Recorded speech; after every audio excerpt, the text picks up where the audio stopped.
Hey guys, and welcome to a brand new video here on FPL Now, your number one source for tips, tricks, and everything you need to know for Fantasy Premier League football. Today, we're going to be going over an updated wildcard draft for Game Week 8 because there's been some team press conferences today, a lot of new information to take a look at. But if you're excited for the video, drop a like down below. Let's try and hit 20 likes, leave a comment, subscribe if you're brand new. With all of that out of the way, let's get into the video, and I really hope that you enjoy.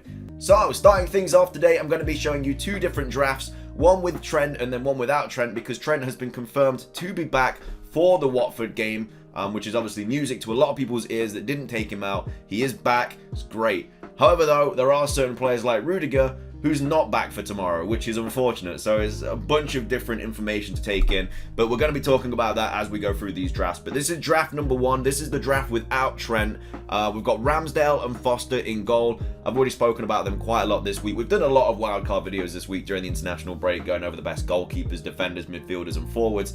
So I'm not going to need to talk about all of these different players like in a lot of in a lot of sense, but at the same time, we'll just quickly go over why they're good options. So Foster obviously is a good option just because he's a 4 mil goalkeeper and he's going to play for the next 3 to 4 months. So if you're on your wild card, he's the cheapest possible keeper you can bring in, and he's nailed for the next 3 to 4 months. So just bring him in. It's a no-brainer. Next up, you can bring in Ramsdale, you could bring in Sanchez, you could bring in Raya. There's a lot of 4.6 mil goalkeepers which are really, really good. I've gone with Ramsdale for this draft just because they're at Crystal Palace at home, and then they've got Villa at home, then Leicester away, then Watford at home. Liverpool game isn't great, but of course you then have Newcastle at home as well. The fixtures get a little bit worse after that with United, Everton, and West Ham, but at the same time, Arsenal are playing okay at the moment. I think they could get maybe one clean sheet in one of those games, but Ramsdale's just a cheap option. He seems to be nailed as Arsenal's number one goalkeeper now. So if you are looking to kind of break into Arsenal defense and you don't want to bring in Ben White or Tierney or anyone like that because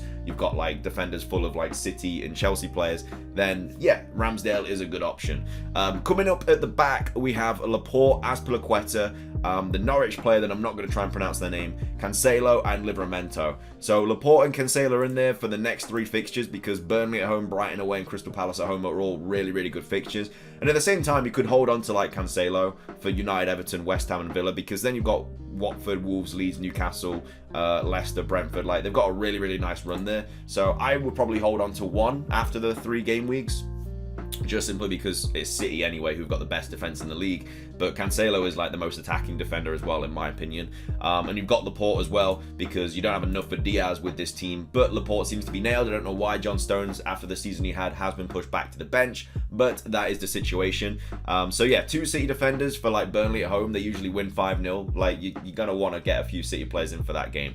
Azpilicueta is here as well because Rudiger has been confirmed to be out. This is from Fantasy Football Scout, and Thomas Tuchel says that Tony Rudiger came back injured from the national team, is also not available. Christian Pulisic is still injured. Romelu Lukaku is fine, doing all training sessions and will play tomorrow.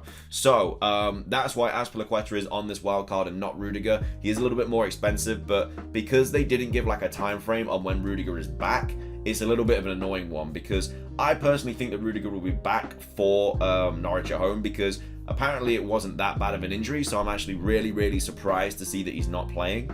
But he should be hopefully back for Norwich, and then Newcastle, and then Burnley. So if you have Rudiger, it's a tough one really. I would probably wait to sell him. If he's not back for Norwich, then probably sell him, because Norwich at home, you're definitely going to want a Chelsea defender, and if he's your only one, then you'd probably have to upgrade to Azpilicueta or something like that. But yeah, it's just really, really unfortunate that Rudiger's out, and I really was surprised to see that he was out. And then we've got Livramento as well, because Southampton fixtures are really, really good. Leeds, Burnley, Watford, Villa, Norwich. Just really, really nice bench fodder. And again, if you do have Rudiger and you do have Livramento this week and you're not on your wild card, I'd probably just play Livramento over Rudiger, and then hope that Rudiger is back next week. That's probably what I'm going to do, because I have both of those players. It just sucks that Rudiger is out. In midfield, we have Rafinha, Salah, Son, Foden, and Mbeumo. So Rafinha doesn't look like he's going to be back personally, just seeing as what Bielsa said. Because, I mean, Rafinha has been on fire for Brazil during this international break. I think he assisted 2, and then he also scored 2 as well last night, which is mad. But unfortunately, I don't think he's going to be back for Southampton, which I guess if you're a Livramento owner is better, because you don't have a player like Rafinha who's in really, really good form coming at you. So yeah, Rafinha is just there though, just simply because of the fixtures after, because you want to be targeting Wolves at home. You really want Rafinha for Norwich away, and then Leicester, Tottenham, Brighton, Crystal Palace, Brentford. Like, you can easily see Rafinha scoring in any of those. Son's in the team as well. A lot of people are kind of jumping on the Sonny train. Newcastle away is obviously a really nice fixture to target. Unfortunately, he then does have West Ham and United and Everton, but then he has 4 really good fixtures after that, being Leeds, Burnley, Brentford and Norwich, 3 of which are all at home as well. So you're going to want Son for that fixture run there. A lot of people are bringing Kane in over that fixture run, which is, again, I could see why. If he does find his form by those game weeks, then 100%. Foden is on this list as well. Torres has also been confirmed to be out. Ferran Torres, I think, has like fractured his foot or broke his foot or something like that. He's basically out for like 2 to 3 months. So, which gives more of a reason for Phil Foden, Grealish to be playing. However, though, I think Gundogan and is it Bernardo Silva or someone else? Basically, a couple of the City players are back now as well, which does create problems. But I think out of everyone, Foden is probably going to be the most nailed now because he's just in really, really good form. And then Mbeumo as well. Again, you want this Brentford player just because he's cheap as hell, 5.5. And then after the Chelsea game, you've got Leicester, Burnley, Norwich, Newcastle, Everton, Tottenham, Leeds, Watford. Some really, really nice fixtures coming up for Brentford. And they've just been really, really good so far this season. We have Hwang up front. The Wolves fixtures are just nice. Aston Villa, Leeds, Everton, Crystal Palace, West Ham, Norwich and Burnley. They've just got really, really nice fixtures up until game week 15. So you can just hold him and just play him every single week. I think Trincao has been... I think he's been diagnosed with COVID, so I think that he's not going to be back. So again, that just is more of a reason for Hwang to start, especially because he just scored a brace in the last game week. We've got Armstrong coming up next as well. Again, we've just been over the Southampton fixtures. Leeds at home, Burnley at home, Watford away, Villa at home, and then Norwich away. Just really, really nice fixtures that you kind of want to target. And if you don't have any other strikers for this kind of price range, I think Armstrong is a really good option as well.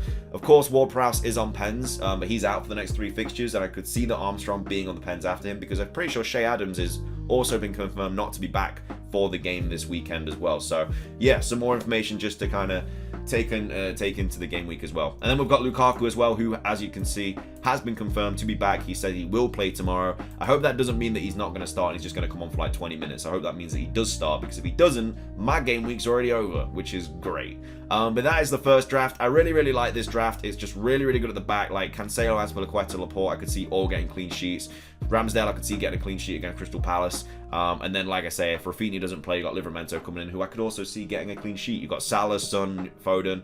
I could see a lot of points coming your way this game week with this kind of team. This is the second draft. Same as Foster in goal. We've got Raya, though, in goal. Again, they've got Chelsea next. But then they've got Leicester, Burnley, Norwich, Newcastle. We've been over the Brentford fixtures. I just think that Raya is a really, really good keeper, and he's cheap. He's only 4.6, and like I say, Brentford have been really, really good at the back. This draft has Trent, because Trent has been confirmed to be back, as well as Jota as well. Jota's also back. I don't think Jota's going to start, though. I think that Firmino, because he's had a rest, he didn't go with Brazil on international duty. He's not injured. I just can't really see Jota starting over Firmino, which is unfortunate. But we obviously have Azpilicueta at the back still. Williams at the back. I mean, that could be any defender. You've got an extra 0.6 during this, so you could even bring in instead of Williams, you could bring in a 4.6 mil defender. Maybe even upgrade to Duffy, to be fair. In fact, I don't know why Duffy's not on this. Let me quickly just put Duffy in. I don't know why I haven't put Duffy on that. I really don't, because Duffy, he's 4.4, and they've got Norwich literally this game week. So that's just a really nice player to have if for whatever reason Trent doesn't play, even though Klopp has literally said that he's back for Watford. So yeah, Duffy's there. Then you've got Cancelo again, Livramento, been over that. Rafinha, Salah, been over that. We have Zaha as well. Zaha on penalties. They've got a tough fixture away at Arsenal, but then they've got Newcastle at home. Then they've got City away, but then they've got Wolves, Burnley, Villa, and Leeds. The thing is, though, with Game Week 10, you could just play Sarr, who is at home to Southampton in Game Week 10. He really, really nicely kind of blends with Crystal Palace's fixtures. So yeah, Sarr doesn't have any good fixtures coming up apart from Southampton. But again, you can just bench Sarr and instead play these 4, obviously coming up. You might have to play Sarr against Liverpool this week coming up, or you could just play 5 at the back or something, because again, I could see a clean sheet happening for all of these players at the back. So it's really up to your decision there. Tony is up front, leading the line. I mean, again, Brentford fixtures, Chelsea at home tough, but then Leicester, Burnley, Norwich, Newcastle, you know what I've been saying. Brentford's fixtures are just really, really good coming up, and I think Tony, who again is also on penalties, is a really good option for 6.4. I'm definitely going to be bringing him in soon, whether it's going to be next week or the week after, I'm not too sure. I think he can score against Leicester, so yeah, I might bring him in for that. We've got Jimenez instead of Hwang. Jimenez is on penalties, and again, Wolves fixture is really good until game week 15, so that's why Jimenez is there. Again, you have 0.2 in the bank. I mean, if you really wanted to, you could not bring Duffy in. You could keep with Williams or bring in this Omar guy, I don't know how to pronounce his name, and then you'll have enough money to upgrade back up to Antonio if you really wanted to. So it depends if you want Duffy or Antonio for this game week. And then finishing things off, just Lukaku again, because again, Chelsea's fixture is just so good over the next few days, the weeks should I say. And then you got Townsend as well in midfield, who's just been popping off. I'm pretty sure it's been confirmed that Calvert-Lewin and Richarlison still aren't back as well, so Townsend's still definitely going to be keeping his place for a little bit. So they are my game week 8 wildcard drafts. I'm really feeling this one. I just think this is a really, really good draft. It doesn't have Trent, which is unfortunate, but not having Trent means that you have 2 City defenders and a Chelsea defender, which between those 3 should be bringing in, like, I don't know, near enough 20 points, because I just can't see Azpilicueta, Cancelo or Laporte conceding this game week. But yeah, that's going to be everything from me. Hope you enjoyed the video. If you did, drop a like. Let's try and hit 20. Leave a comment. Subscribe if you're brand new. And until next time, guys, peace.